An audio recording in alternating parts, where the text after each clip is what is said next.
जय श्री राम सभी भक्तों को, जय माता की। फिर एक नई वीडियो के साथ हाजिर हो गए हैं और आज की जो हमारी वीडियो है इसमें आप बताइए कि दीपावली पर क्या कुल देवी की भी साधना की जा सकती है। कुल देवी की साधना कैसे करें। दीपावली आ रही है तो अगर आप भी चाहते हैं अपनी कुल देवी माँ को प्रसन्न करने तो अंत तक बने रहिए, तभी आपको सारी वीडियो समझ में आएगी। अगर वीडियो अच्छी लगती है तो लाइक करें, शेयर करें, कमेंट करें। चैनल पे नए हैं तो चैनल को जरूर सब्सक्राइब करके रखिए ताकि आप तक जो है वीडियो की नोटिफिकेशन सबसे पहले ही पहुंच जाए। चलिए शुरू करते हैं आज की वीडियो। जय श्री राम। जय श्री राम, जय श्री बालाजी महाराज। बहुत बड़ा सुनहरा अवसर है। इस अवसर का लाभ आपको उठाना चाहिए। ये आपके लिए बहुत ज्यादा बहुमूल्य है, क्योंकि किसी चीज का मूल्य होता है ना, और कई भी बहुमूल्य है, मान लो इसकी कीमत ही नहीं आप अदा कर सकते। क्यों? क्योंकि परिवार के ऊपर, जिस खानदान के ऊपर देविक शक्ति की कृपा हो, माँ की कृपा हो, देविक देवता की कृपा हो, खानदान पे पीढ़ी दर पीढ़ी चलती आ रही हो, तो दीपावली का दिन जो है आपकी कुल देवी की शक्ति को जागृत करता है। सबसे पहली बात ये होती है कि दीपावली का दिन, जैसा कि मैंने अपनी हर वीडियो में आपको बताया है कि पितरों की कृपा अगर चाहिए तो कुल देवी की कृपा भी प्राप्त करनी बहुत जरूरी है। दीपावली को काल रात्रि कहा जाता है। दीपावली को काल रात्रि, यह एक ऐसी काल रात्रि होती है जिस दिन माँ कालका की साधना भी होती है। माँ कालका की साधना होती है, माँ लक्ष्मी की साधना होती है, विजय लक्ष्मी की साधना होती है। अगर आप चाहते हो बहुत ज्यादा शक्तियों का आह्वान करना, अगर आप चाहते हो कि आपके खानदान की सोई हुई शक्तियों को जागृत करना, तो कुछ ऐसे विशेष कार्य आपको करने चाहिए दीपावली की रात्रि में, जिससे आप बहुमूल्य बन जाए। और बहुमूल्य बनने के लिए अपने आप का मूल्य आपने खुद ने तय करना है, क्योंकि उसके लिए आपको खुद सचेत होना है।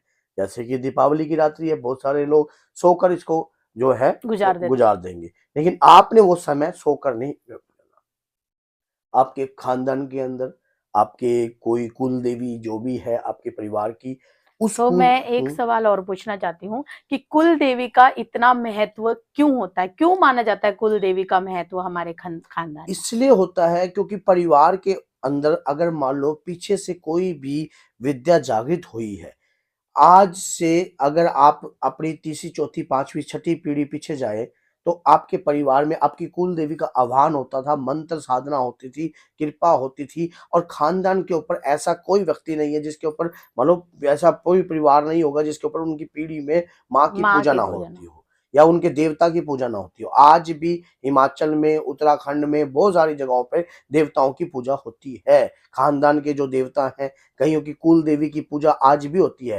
राजस्थान में चले जाओ तो बहुत सारी मानो उनकी कुल देवी की पूजा आज भी है। तो कुल देवी आपके परिवार की करती है रक्षा, आपके घर से करते दरिद्रों का नाश, आपके परिवार के ऊपर किसी भी प्रकार की कोई भी अकाल मृत्यु नहीं होती, आपके परिवार के ऊपर एक रक्षा कवच स्थापित हो जाता है। आपको करना कुछ नहीं है, आप जैसा भी कार्य करते हो उसी प्रकार से कार्य कीजिए। जैसे आपने दीपावली का पूजन कर लिया और रात्रि को आपने 11 बजे के बाद सुबेरे 2:30 बजे 3 बजे तक आपने अपने दिव्य मंत्रों की साधना करनी है।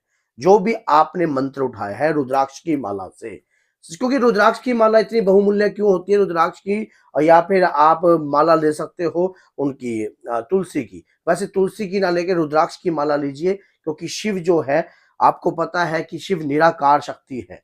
शिव जो है उनका साकार रूप जो है तो होते हैं। हर तरह का मंत्र जो है रुद्राक्ष की माला से जाप कर सकते हैं? जैसे कि कई बार हम प्रचंड मंत्र कोई ऐसा ले लेते हैं, रुद्र माँ मंत्र ले काली लेते का हैं, तो मंत्र कर सकते हो, माँ दुर्गा का मंत्र कर सकते हो, आप शिव के मंत्र कर सकते हो, प्रभु श्री राम राम के के मंत्र कर सकते हो, हनुमान जी महाराज के मंत्र कर सकते हो। मतलब आप हर तरह की शक्ति का मंत्र जो है हम रुद्राक्ष की हर माला। देवता के मंत्र का जाप आप रुद्राक्ष की माला से कर सकते हो। आप ठाकुर जी महाराज का करना है तो उनसे तुलसी से कर सकते हो। और लेकिन अगर आप प्रभु श्री राम का करते हो तो ऐसी बात नहीं है, रुद्राक्ष के मंत्र से भी आपका वही आपको फल प्राप्त होगा। अब क्या करना होता है, आपने इस समय पर किस समय का कैसे लाभ उठाना है। रात्रि को आप बैठ गए, आपने दीप का दान दिया। जैसे कि अगर आप कोई तेज शक्ति की, अगर आपकी कुल देवी माँ कालका है या चौगांगन माता है या बारली है या कोई भी आपके परिवार के ऊपर कोई भी देविक है जिसको तेल का दीपक लगता है, तो आपने तेल के दीप का बड़ा दीप जो है तेल का दीप ही जलाना है। लेटी हुई बत्ती का। दीपावली की रात्रि आप कभी भी खड़ी बत्ती पर रहकर साधना मत करना, हमेशा लेटी बत्ती पर ही साधना करना, क्योंकि दीपावली की रात्रि काल रात्रि होती है एक किस्म की। वैसे तो हमें दीपावली जैसे एक दिन पहले जो 14 होती है, छोटी दीपावली से ही हमें अपनी जो साधना है प्रारंभ कर देनी चाहिए। जैसे कि आज छोटी दिवाली है, कल आपको पता है कि अमावस्या पे हमेशा दिवाली बड़ी होती दिवाली। है, तो अमावस्या से पहले चौदस आती है। चौदस माता की होती है, उसी दिन से आपको अपनी कुल देवी का आह्वान करना चाहिए। बस चौदस से वाले दिन आपने अपने घर के किसी भी विशेष व्यक्ति से, अगर आपके परिवार में कोई भेंट लगती है, ये तो आपने तामसिक भेंट मत देना, क्योंकि तामसिक भेंट अगर आप देते हो तो आपके कुटुंब का नाश भी हो जाता है। अगर आप किसी भी प्रकार का शक्तियों को झेल नहीं सकते, शक्तियों को आह्वान नहीं करना आता, आपको किसी प्रकार की कोई साधना का ज्ञान नहीं है, आप नारियल की ही भेंट दीजिए। नारियल की भेंट दीजिए और अपनी कुल देवी का नाम लीजिए और कहिए कि जागो माई। अगर आपकी माँ कालका है तो जागो माई कालका, चामुंडा माई कालका, समझ गए? भेंट दीजिए जय माता की बोलकर, और उसका जो जल है, उसका पान जो है सभी को, और जो घर की स्त्रियां हैं उस भेंट में जो जल जो लगा है लगे उस निकलेगा। जल को अपने केशों पे लगा लेंगी, अपने केशों पे लगा लेंगी, अपने मांग में लगा लेंगी, ताकि हमारा सुहाग बरकरार रहे, हमारे घर में किसी भी प्रकार का दरिद्र ना आए, और उस जल का छिट्टा जो है अपने घर के हर कोने में लगा दिया जाए। और उसके बाद अपनी कुल देवी के उस दिव्य मंत्र का जाप कीजिए। अगर आपकी कोई कुल देवी के बारे में आप नहीं जानते, आपकी कौन सी कुल देवी है, तो माँ दुर्गा ही सबकी कुल देवी होती है। माँ दुर्गा का आप जाप कीजिए, ओम दुम दुर्गाय नमः मंत्र का जाप कीजिए, माँ के नवाण मंत्र का जाप कर सकते हो आप। उसके बाद आप जो भी माँ कमला के मंत्र का जाप कर सकते हो, माँ कामाख्या के मंत्र का जाप कर सकते हो, जाप किसी का भी कर सकते हो, लेकिन जितना भी करोगे उतना ही फलदायक फलदायक। होगा। ये साधना तो जो क्या है, मतलब साधना के दौरान कोई विशेष भोग भी हम माँ को लगा साधना के सकते हैं? दौरान क्या होता है कि कोई भोग की आवश्यकता नहीं पड़ेगी आपको, अगर आप साधना कर रहे हो। साधना के दौरान जिस दिन दीपावली होगी उस दिन आपने उस मंत्र का जो जाप है आप जो कर रहे हो, उस दिन सिर्फ एक पान के पत्ते पर, 3 पान के पत्ते पर, अगर माँ काली का भोग लगा रहे हो तो 3 पान के पत्ते पर आपने 2 पेड़े और 2 मोटी इलायची और 1 कपूर की टिकिया का भोग लगाना है माँ काली का। अगर माँ काली आपकी कुल देवी है, माँ काली के अंदर माता चौगाना का भी भोग ऐसे लगाना है। अगर बार्ली का भी लगा रहे हो तो माता मसाणी वो को। भी ऐसे लगाना है। माँ मसानी का भोग भी ऐसे ही लगाना है अगर आपकी कुल देवी है। अगर माँ दुर्गा आपकी कुल देवी है तो उसमें 2 पेड़े नहीं लेने, आपने क्या करना है, 2 पतासे लेने हैं।